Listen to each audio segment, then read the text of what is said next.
என்ன ஸ்கோர் பண்ணிட்டு இருக்க? எல்லாரும் ஆயில் பாத் பண்ணால் நல்லதுன்னு சொல்கிறாங்க. அதை பற்றி தெளிவாக சொன்னால் நல்லாயிருக்கும். சரி சொல்லிடுவோம். நம்ம உடல்ல இருக்கிற வாதம், பித்த, கபம் மூன்றுல ஏதாவது ஒன்று மிகுதி அடைஞ்சாலும் குறைஞ்சாலும் நோய் வருது. இந்த முக்குற்றங்களையும் சமநிலைப்படுத்தி நோயிலிருந்து நம்ம உடலை காக்கிறது தான் எண்ணெய் குளிகள். எண்ணெய் மேற்கொள்றதுக்கு வந்து பசுனை, நல்லெண்ணெய், முக்குடுநெய் மூணுத்துல எதையாவது ஒன்று யூஸ் பண்ணலாம். 4 நாட்களுக்கு ஒரு முறை யூஸ் பண்ணலாம். முடியாத பட்சத்தில் வாரத்துக்கு ஒரு முறை யூஸ் பண்ணுங்க. ஆண்களாக இருந்தால் சனிக்கிழமையும், பெண்களாக இருந்தால் வெள்ளிக்கிழமையும் யூஸ் பண்ணுறது சிறந்தது. மார்னிங் சன் ரைஸ் ஆனதுக்கு அப்புறமா உச்சிலிருந்து பாதை வரைக்கும் நல்லா ஆயில் அப்ளை பண்ணிட்டு கண்ணில் 2 துளிகள், மூக்கில் 3 துளிகள், காதில் 2 துளிகள் போட்டு உடம்புல சூடு பறக்காத அளவுக்கு ஜென்டிலா தேய்ச்சி விட்டுட்டு ஒரு 40 நிமிஷம் உடம்புல நல்லா ஊறினதுக்கு அப்புறமா வெதுவெதுப்பான தண்ணியில நீராடலாம். குளிக்கிறதுக்கு வந்து ஷாம்பு, சோப் இது ரெண்டுமே யூஸ் பண்ணக்கூடாது. தலைக்கு தேய்ச்சி குளிக்கிறதுக்கு வந்து சிறுகாய் யூஸ் பண்ணலாம், பாசிப்பயிர் வந்து யூஸ் பண்ணலாம். அதே போல் உடலுக்கு தேய்ச்சி குளிக்கிறதுக்கு வந்து நலங்கு மாவு இல்லைனா வந்து பஞ்சகற்க விதிப்படி உள்ள பொடியை வந்து யூஸ் பண்ணி நம்ம குளிக்கலாம். எண்ணெய் குளியலை பண்ணுறதுக்கு முன்னாடி வந்து நல்ல தூக்கம், சரியான தூக்கம் இருக்கணும்.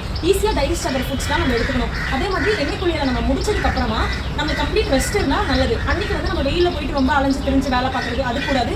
வியர்வை அதிகமாக வர அளவுக்கு எந்த உடல் உழைப்பும் செய்யக்கூடாது. முக்கியமாக வந்து பகல் உறக்கம் கூடவே கூடாது.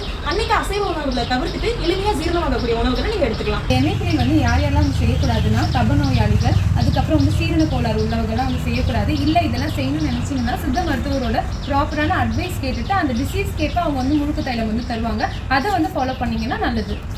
எண்ணெய் முழுக்கு வந்து முக்கூட்டு எண்ணெய் எடுத்துக்கலாம்னு பார்த்தோம். முக்கூட்டு எண்ணெய்னா என்னன்னா விளக்கெண்ணெய், பசுனை, நல்லெண்ணெய் இது 3 சேர்ந்தது தான். இதுவே நம்ம வாத உடல்நிலை தான் இருந்தோம்னா விளக்கெண்ணெய் 20 ml, பசுனை 10 ml, நல்லெண்ணெய் 5 ml எடுத்துக்கலாம். வாத உடல்நிலை வந்து பசுனை வந்து 20 ml, விளக்கெண்ணெய் வந்து 10 ml, நல்லெண்ணெய் வந்து 5 ml இந்த ரேஷியோவில் வந்து எடுத்துக்கலாம். கப உடல்நிலை வந்து நல்லெண்ணெய் வந்து 20 ml, பசுனை வந்து 5 ml, விளக்கெண்ணெய் வந்து 10 ml இந்த ரேஷியோவில் வந்து எண்ணெய் தேய்ச்சி குளிக்கலாம். ஏதாச்சும் ஒரு எண்ணெய் சொல்லுங்க டாக்டர் அப்படின்னு நீங்க சொன்னீங்கன்னா நல்லெண்ணெயை சொல்லலாம். அதே நல்லெண்ணெயை வெயில் காலத்துல ஒரு 100 ml ஆஃப் நல்லெண்ணெய் எடுத்துக்கிட்டீங்கன்னா 1 ஸ்பூன் சீரகம் போட்டு அதுல பொரிச்சு அந்த எண்ணெயை பயன்படுத்தலாம். குளிர்காலமாக இருந்தால் நல்லெண்ணெய் 100 ml 4 பல்லு பூண்டு போட்டு அந்த பூண்டோட நிறம் மாற வரைக்கும் சூடு பண்ணி அந்த எண்ணெயை வந்து உபயோகப்படுத்தலாம்.